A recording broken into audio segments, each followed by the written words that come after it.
महाराज की जय। जगद्गुरु तुकाराम महाराज की जय। शांती ब्रह्म एकनाथ महाराज की जय। सद्गुरु जोग महाराज की जय। श्री भगवान उवाच काम्यानां कर्मणां न्यासं संन्यासं कवयो विदुः सर्वकर्मफलत्यागं प्राहुस्त्यागं विचक्षणाः। भगवंताच्या कृपेने सर्व संतांच्या आशीर्वादाने पुण्यसलीला इंद्रायणी मातेच्या पावन तीरावर संजीवन समाधिस्थ ज्ञानोबरायांच्या या पवित्र अशा अलंका पूर्णगिरीमध्ये सद्गुरू जोग महाराज वारकरी शिक्षण संस्था यांच्या माध्यमातून सुरू असलेली आपली ही नित्याची ज्ञानेश्वरी प्रवचन सेवा सेवेकरता उपस्थित माऊली स्वरूप असणारे सर्व भाविक भक्त श्रोते सज्जन माता भगिनी सर्वांच्या चरणी वंदन करून आपण सर्वांनी मिळून ही चिंतन सेवा करायची आहे।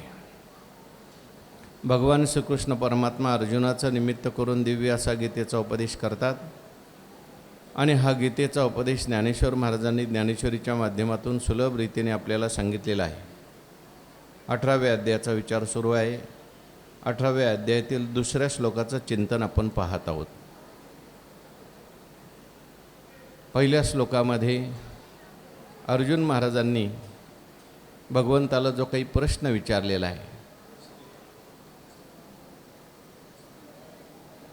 आपलं सगळ्यांचं प्रतिनिधित्व करून हा प्रश्न विचारलेला आहे। भगवान परमात्म्याला अर्जुन महाराज विचारतात, संन्यासस्य महाबाहो तत्वमिच्छामि वेदितुम त्यागस्य च ऋषिकेश पृथक् केशी निषूदन। संन्यास आणि त्याग या दोन शब्दातलं तत्व मला तुम्ही समजावून सांगा। कारण बऱ्याच वेळेला संन्यास आणि त्याग या शब्दांचा अर्थ समजून घेण्यामध्ये गफलत होते। बऱ्याच वेळेला संन्यास शब्दाचा अर्थ केवळ वरवरचा घेतला जातो आणि त्याग शब्दाचा अर्थसुद्धा केवळ बाह्य त्याग घेतला जातो। अनेक वेळा गीतेमध्ये भगवान परमात्म्याने संन्यास आणि त्याग हे शब्द सांगितले। कधी भगवान परमात्मा संन्यासाचं महत्त्व सांगतात, कधी भगवान परमात्मा त्यागाचं महत्त्व सांगतात आणि मग सर्वसामान्य मनुष्याच्या मनामध्ये नेमकं काय केलं पाहिजे असा संभ्रम निर्माण होतो। आता संन्यास शब्दाचा अर्थ आणि त्याग शब्दाचा अर्थ देवाला नेमका काय अभिप्रेत आहे? संन्यास शब्दाने देवाला ज्ञानयोग सांगायचा आहे, त्याग शब्दाने देवाला कर्मयोग सांगायचा आहे। मग ज्ञानयोगाचा नेमका अर्थ काय आहे? कर्मयोगाचं नेमकं तत्व काय आहे? वास्तविक पाहता हे दोन्ही मार्ग एकाच ठिकाणी जाणारे आहेत। भगवान परमात्मा नेहमी बोलतायत, सांख्ययोगो पृथक बाला प्रवदंती न पंडिता एकम सांख्यंच योगंच य पश्यति। सांख्ययोगो पृथक बाला न प्रवदंती। सांख्य आणि योग यांना वेगवेगळे जे आहेत ते अज्ञानी लोक मानतात। सांख्य योग पृथक प्रवदंती न पंडिता बालः प्रवदंती। बाल लोक अज्ञानी लोक त्या ठिकाणी सांख्य वेगळा आहे योग वेगळे असं मानतात। उत्तरार्ध काय? एकम सांख्यंच योगंच य पश्यति स पश्यति। पण सांख्य आणि योग जे आहे हे एकच आहे। ज्ञाननिष्ठा स्वीकार करा किंवा कर्मनिष्ठा जीवनात स्वीकार करा, शेवटी फल काय आहे? परमात्मा प्राप्ती हेच त्याचं फल आहे। परमात्मा स्वरूपाकडे सगळ्याला जायचं आहे। अधिकारानुसार मार्ग वेगवेगळे आहेत। गाव एकच आहे परंतु जाण्याकरता रस्ते मात्र वेगवेगळे असू शकतात। मार्ग तरी दोन्ही, परी एकवटती निधानी, जैशी सिद्ध साधनी भोजनी तृप्ती एक.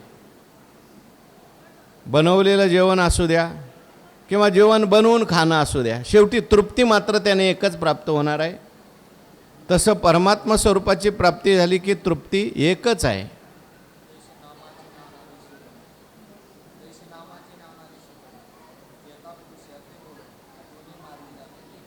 नामाचे नि अनारिसेपणे, एका पुरुषाते भोगणे, दोन्ही मार्गे जाणे एकाची ठाया. आपल्या आपल्या अधिकारानुसार हा वेगवेगळा विचार आहे, पण या दोन्ही मार्गाच्या संबंधाने संभ्रम निर्माण होतो. मी कोणतं आचरण करावं? अर्जुन महाराजांच्याही जीवनामध्ये सुरुवातीला हा संभ्रम दिसून येतो. अर्जुन महाराजांनी त्या ठिकाणी संन्यास मार्ग स्वीकारायचं ठरवलंय. कारण आपण आता जर युद्ध केलं तर युद्धामध्ये अनेक प्रकारचा संहार होईल, लोक मरण पावतील. लोक मरण पावल्यानंतर स्त्रिया विधवा होतील, वर्णसंकर होईल आणि अशा प्रकारे भरपूर काही. पहिला अध्याय सगळं अर्जुनाच्या मुखातून जो आपण ऐकला आहे. म्हणून मला असं वाटतं की हे सगळं करण्यापेक्षा, युद्ध करण्यापेक्षा आपण संन्यास घेतलेला बरा. तेव्हा भगवान परमात्म्याने अर्जुनाला सांगितलं, बाबा तू हा जो संन्यास घेतोय हा संन्यास तुझा जाणून केलेला संन्यास नाही, यथार्थ संन्यास नाही. आणि मग भगवान परमात्म्याने अर्जुनाला संन्यासाचं तत्त्व सांगितलं होतं, योगाचंही तत्त्व सांगितलं आहे, कर्मयोगही सांगितला, अनेक ठिकाणी ज्ञानयोगाचंही तत्त्व समजून सांगितलं. परंतु आता शेवटी आणखीन परत पुन्हा एकदा ते सार ऐकायचं आहे. पुन्हा एकदा तुमच्या आमच्याकरता परत सगळी गीता ऐकायची. म्हणून परत त्या ठिकाणी प्रश्न केलेला आहे, मला संन्यास म्हणजे काय सांगा आणि योग म्हणजे काय सांगा. संन्यासाचं तत्त्व सांगा, योगाचं तत्त्व मला सांगा. नेमका संन्यास शब्दाचा काय भाव आहे? केवळ घराधिकांचा त्याग करणं संन्यास आहे का? केवळ कपडे वेगळ्या प्रकारचे घालणं म्हणजे संन्यास आहे का? सर्व कर्माला सोडणं संन्यास आहे का? नेमकं संन्यासाचं तत्त्व काय? संन्यासाचा भाव काय? संन्यास शब्दाचा भाव काय? आणि त्याग शब्दाचा सुद्धा मला भाव सांगा. म्हणजे अर्जुन विचारतोय नेमकं काय. आता पुढे देव सांगणार आहेत. त्याग सुद्धा कशाचा नेमका करायचा? त्याग कर्माचा त्याग करायचा, घराचा त्याग करायचा, अहंकाराचा त्याग करायचा. नेमका कशाचा त्याग? फलाचा त्याग करायचा. त्यागामध्ये नेमका भाव कोणता आहे? संन्यास शब्दामध्ये नेमका भाव कोणता? हे मला सांगा असं म्हटल्यानंतर भगवान परमात्मा सांगायला लागले, बोलायला लागले. श्री भगवान वाच, काम्यानाम कर्मणाम न्यासम संन्यासम कवयो विदुः. व्यवस्थित आवाज. हां, कायमचं नीट कर बाबा, हे सारखं रोजचंच. काम्यानाम कर्मणाम न्यासम संन्यासम कवयो विदुः. पहिल्यांदा भगवान परमात्मा कवींचं मत सांगतात. जे क्रांतदर्शी लोक आहेत, या कर्माच्या बाबतीमध्ये ज्यांना काही ज्ञान आहे, अशा लोकांचं मत या ठिकाणी सांगतात.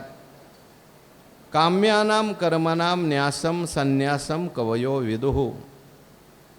काम्य कर्माचा त्याग, संपूर्ण त्याग, काही क्रांतदर्शी दृष्टे महापुरुष यांनी सांगितलं आहे, त्यालाच संन्यास असं ते म्हणतात.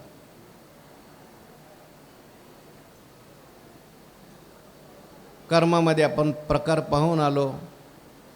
नित्यकर्म आहे, नैमित्तिक कर्म आहे, काही काम्य कर्म आहेत आणि प्रायश्चित्त कर्म आहेत. शास्त्राने आपल्याला रोज करायला जे सांगितलेलं आहे ते नित्य कर्म आहे. आपण सगळा विचार करून आलो आहे. अग्निमुखी हवन, न करील देवता पूजन, प्राप्त वेळे भोजन ब्राह्मणांचे, विमुख होईल गुरुभक्ती, आदर न करील अतिथी, संतोष नेदिल ज्ञाती आपुले, किंवा गुरु गोत्र अग्निपूजी, अवसरे भजी द्विजे, निमित्तादिके यजी पितरोद्देशे. या यज्ञक्रिया उचिता, यज्ञेश हवन करता, यज्ञशेष स्वभावता उरे उत्तशेष स्वभावता उरेजे का. ही सगळी नित्यकर्म सांगितलेली आहेत अग्निहोत्र, पंचमहायज्ञ शास्त्राने, आणि काही विशिष्ट निमित्ताला घेऊन येणारी काही कर्म आहेत. याला नित्य आणि नैमित्तिक कर्म आपण पाहून आलो. देशाचं निमित्त घेऊन काही कर्म येतात. आपण तीर्थक्षेत्रात गेल्यानंतर तिथली काही कर्म आहेत. कालाचं निमित्त घेऊन काही कर्म येतात.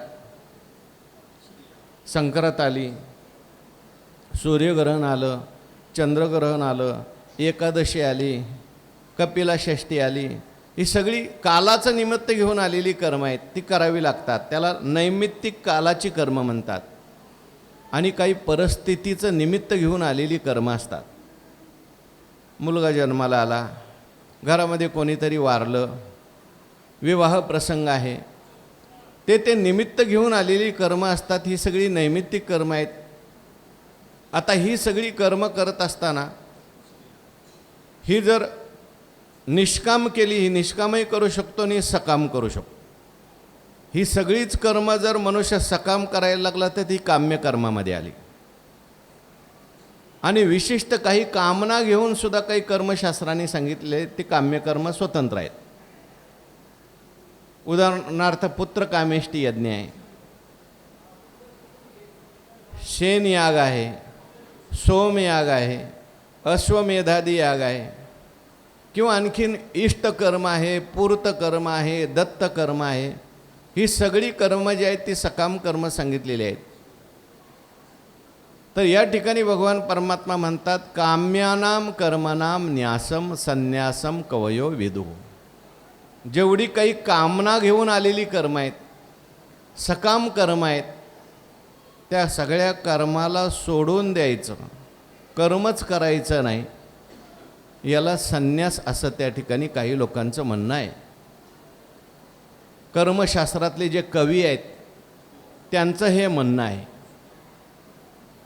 काही लोक असं म्हणतात की कर्म सोडून द्यायची काही गरज नाही, काम्यकर्मसुद्धा आपण केलं तरी हरकत नाही. कारण काम्यकर्म जे आहे ते सुद्धा आपल्याला काही श्रेय प्राप्त करून देतं, लौकिकातल्या गोष्टी प्राप्त करून देतं. म्हणून आपण कर्म सोडायची गरज नाही, तर जेवढी काही कर्म असतील सर्व कर्मफल त्यागम प्रावुस त्यागम विचक्षणाः. हे विचक्षण आहेत, विद्वान लोक आहेत, त्यांनी असं त्या ठिकाणी मत मांडलेलं आहे. कर्म सोडून देण्यापेक्षा जेवढी काही कर्म असतील ती आपण करायची. मग नित्यकर्म असेल, नैमित्तिक कर्म असेल, काम्य कर्म असेल, पण ही सगळी कर्म करत असताना त्या कर्मात त्या फलाचा त्याग करायचा. सर्व कर्म फल त्यागम प्राहुस त्यागम विचक्षणाः. विचक्षणाः विद्वान लोक, कर्माच्या संबंधी विचार करणारे लोक, कर्मफलाचा जो त्याग आहे, सगळ्या कर्मफलाचा त्याग करणं त्याला त्याग असं म्हणतात. म्हणजे संन्यास म्हणजे काम्य कर्म सोडून देणं, कायमची सगळी सोडून देणं, याला संन्यास म्हटलं. आणि काहींनी कर्म न सोडता कर्माच्या फलाचा त्याग करणं याला त्याग असं म्हटलं. ज्ञानोबारांनी याच्यावर जे व्याख्यान केले त्याचं आपल्याला चिंतन करायचं आहे. 92 क्रमांकाची ओवी आहे. जे निपटोनी कर्म सांडिजे ते सांडणे संन्यासू म्हणिजे आणि फल मात्र का त्यजिजे तो त्यागोगा. एकाच ओळीमध्ये सगळ्या श्लोकाचा भाव ज्ञानोबारांनी सांगितला आहे. जे निपटून कर्म सांडिजे, कर्माचा निश्चेष त्याग करायचा, कर्मच करायचं नाही. ते सांडणे संन्यासू म्हणजे म्हणजे कर्म सोडणं याला संन्यास असं म्हणायचं. आणि फल मात्र का त्यजिजे तो त्यागोगा, आणि केवळ फलाचा त्याग, फल मात्राचा त्याग करणं म्हणजे कर्म करत राहायचं, पण कर्म करत असताना त्या फलाची इच्छा न करणं याला मात्र त्याग असं म्हणायचं.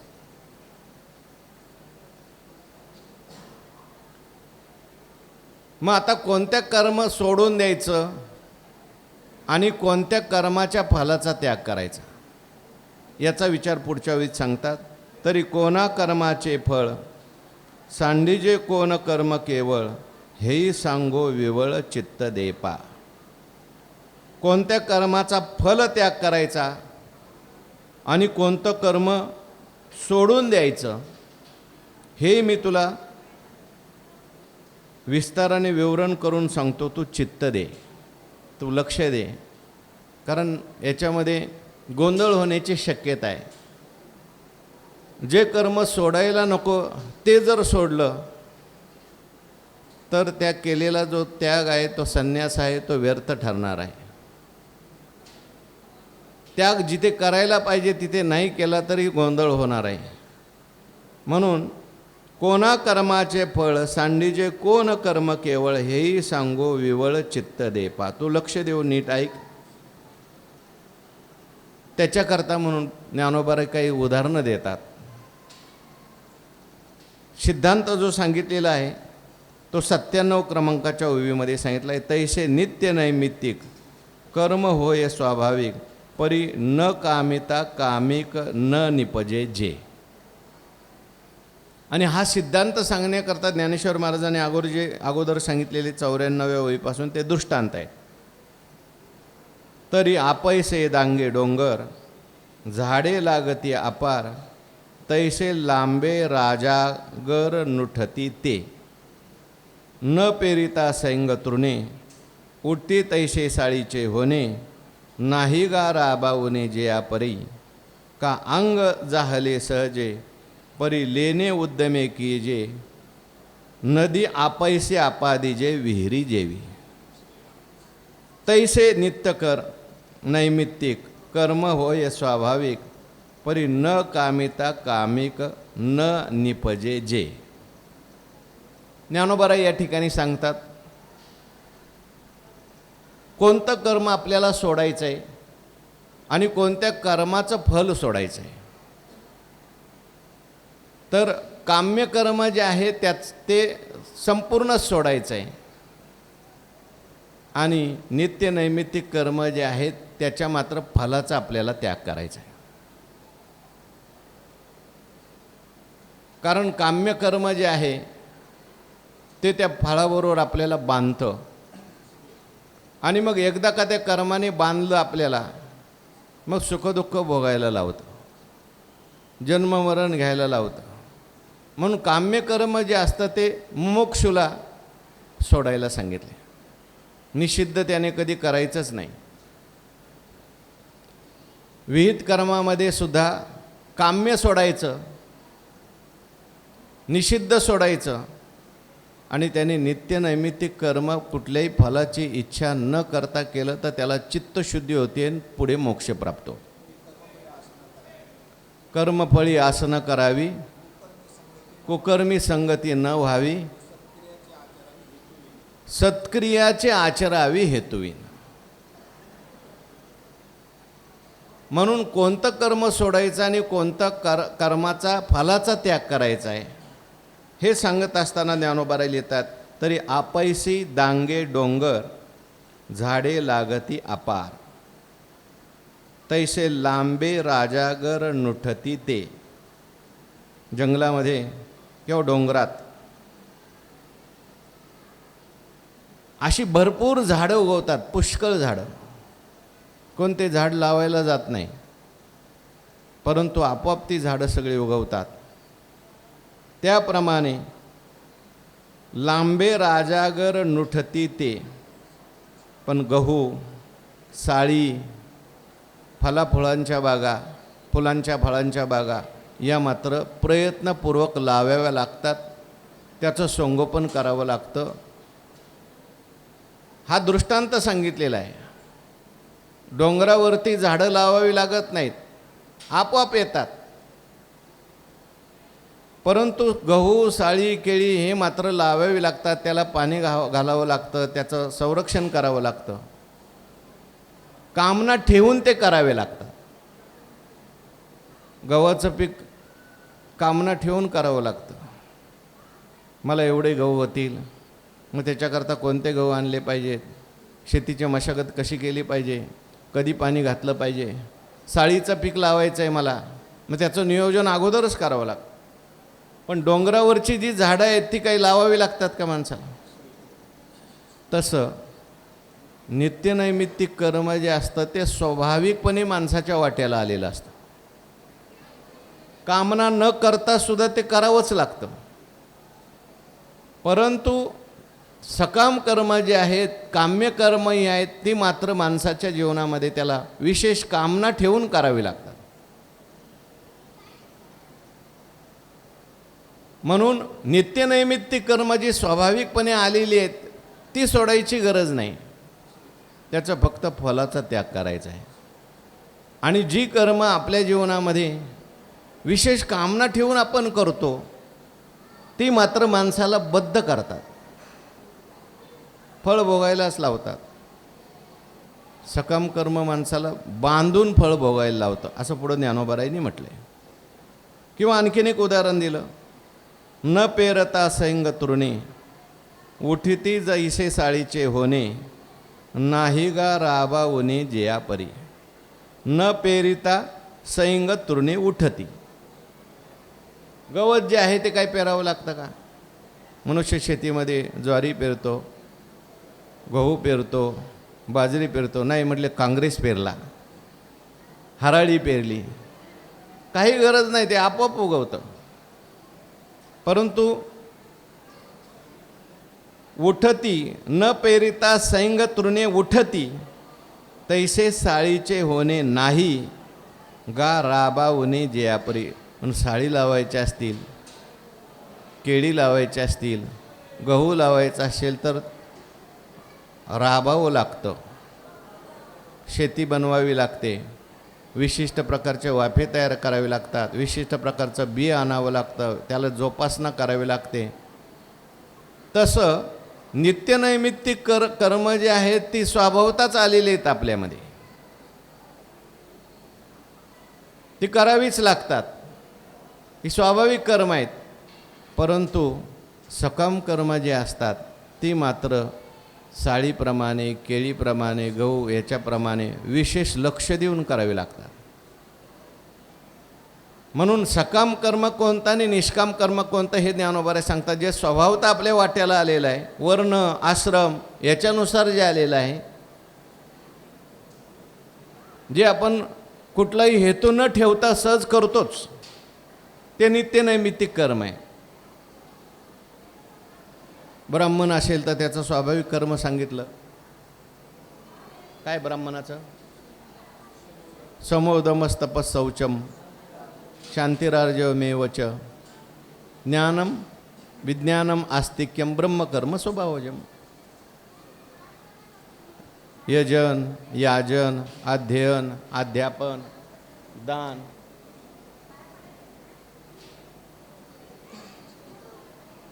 आणि प्रतिग्रह सहज कर्म त्याच्याकडे आलेले आहेत. वैश्याची कर्म आलेले आहेत, कृषी गौरक्ष वाणिज्यम, वैश्यकर्मम स्वभावजम. क्षत्रियाचे कर्म आलेले आहेत, शौर्यम तेजो धृतिर्दाक्षम युद्धे चाप्य पलायनम दानम ईश्वर भावश्च क्षात्रम कर्म स्वभाव. आणि परिचर्यात्मकम कर्म शूद्रस्यापी स्वभावजम.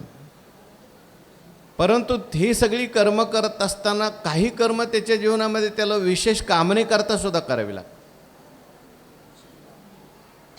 मला मान मिळाला पाहिजे, माझी कीर्ती झाली पाहिजे, याच्याकरता तो विशेष प्रकारचं दान देत असेल. हां हां शृंगारोने स्वधर्माचे नावे जे वाटे आले स्वभावे ते आचरे विधी गौरवे शृंगारोने. पण काही कर्म मात्र सकाम कर्म असतात, ती त्याला हे सगळं सोडून करावे लागतात. अश्वमेध यज्ञ करायचा आहे का? स्वतःला सार्वभौम राजा व्हायचा आहे, सोमयाग करायचा आहे, पुत्र कामेष्टी यज्ञ करायचा आहे, करावी लागतात. प्रभू रामचंद्राच्या अवताराच्या वेळेस सुद्धा कोणता यज्ञ करावा लागला? पुत्र कामेष्टी यज्ञ करावा लागला.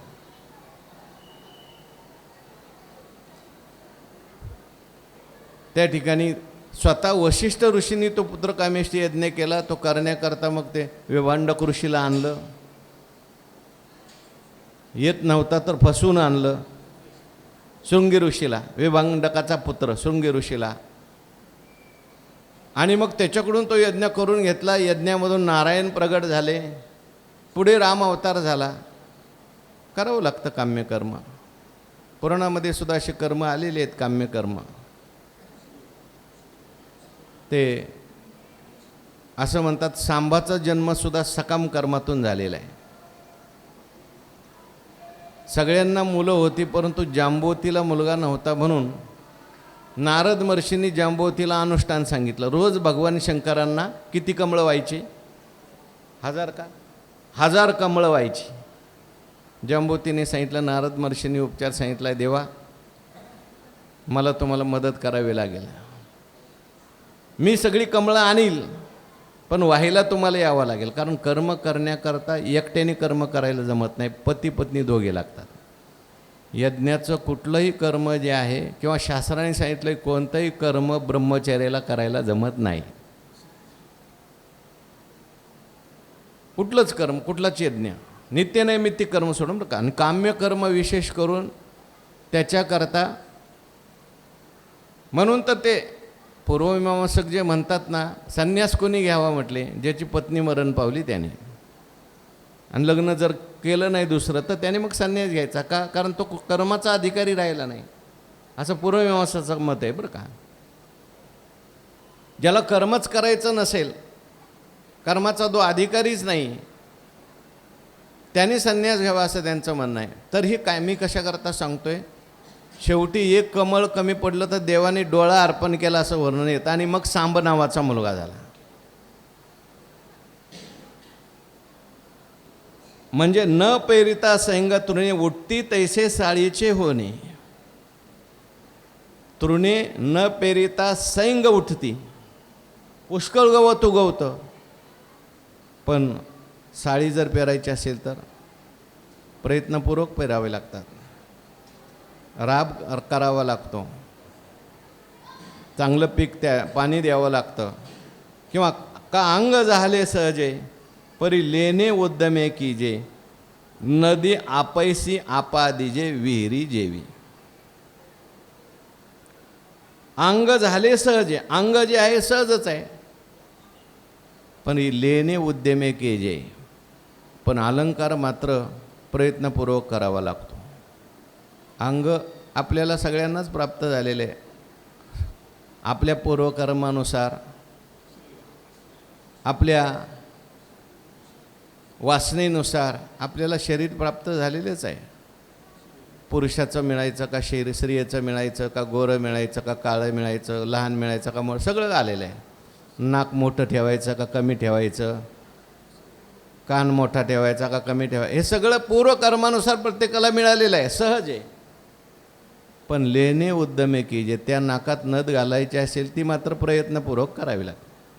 कानात काय अलंकार करायचे प्रयत्नपूर्वक करावे लागतील, हातात अलंकार करायचे प्रयत्नपूर्वक करावे लागतील. त्याच्याकरता सोनं आणावं लागेल, त्याच्याकरता पैसा लागेल, त्याच्याकरता दागिने मडवणारा लागेल, हे सगळं प्रयत्नपूर्वक करावं लागतं. तसं स्वाभाविक कर्म जे आहे नित्यनैमित्तिक हे आपल्याला प्राप्त झालेलंच आहे. परंतु जे काम्यकर्म आहे हे मात्र प्रयत्नपूर्वक करावं लागतं.